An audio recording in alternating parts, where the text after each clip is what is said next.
नहमदुहु व नसल्ली अला रसूलिल करीम, अम्मा बाद। मुहतरम हज़रात, आज यौम जमहूरिया है।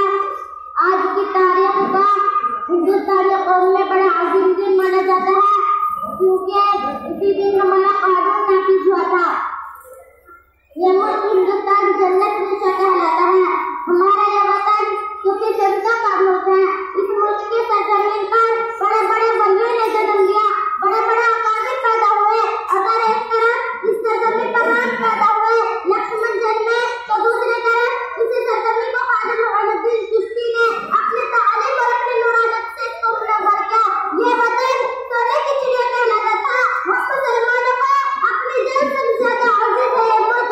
जभी तो मुस्लिम बादशाहों ने ये मिसाल कायम कर दी कि वो अपने अपने वतन छोड़कर आए और इसे हिंदुस्तान को अपना वतन बना लिया। और जो मुस्लिम बादशाहों ने यहाँ हुकूमत की, इसे अपने खून से सींचकर इसे सोने की चिड़िया बना दिया। क्या अचानक मक्कार आलियार अंग्रेज कौम ने आलम बगावत बुलंद किया। उन्होंने वासिमाना सिक्का जमाना चाहा, यहाँ पर अपना तसल्लुत जमाना चाहा, तो ऐसी मुस्लिम कौम ने सिराजुद्दौला बनकर इसकी हिफाजत की। और कभी इस जाबाज कौम ने टीपू सुल्तान बनकर इसकी हिफाजत की। मुअज़्ज़ज़ सामईन, तारीख गवाह है 1757 से लेकर 1857 तक 19 सालों में मुस्लिम अंग्रेजों से मुकाबला करते रहे।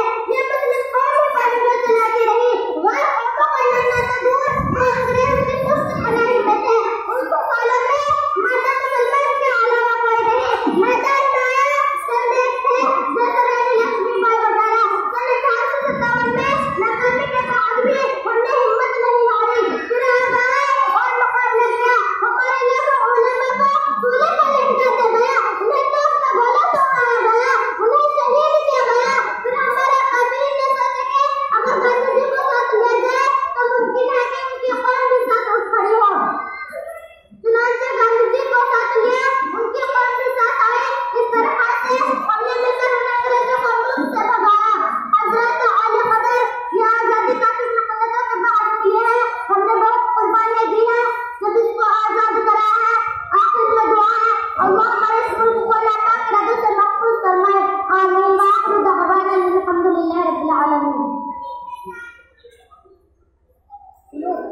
सदर बिन्त मोहम्मद नौशेर,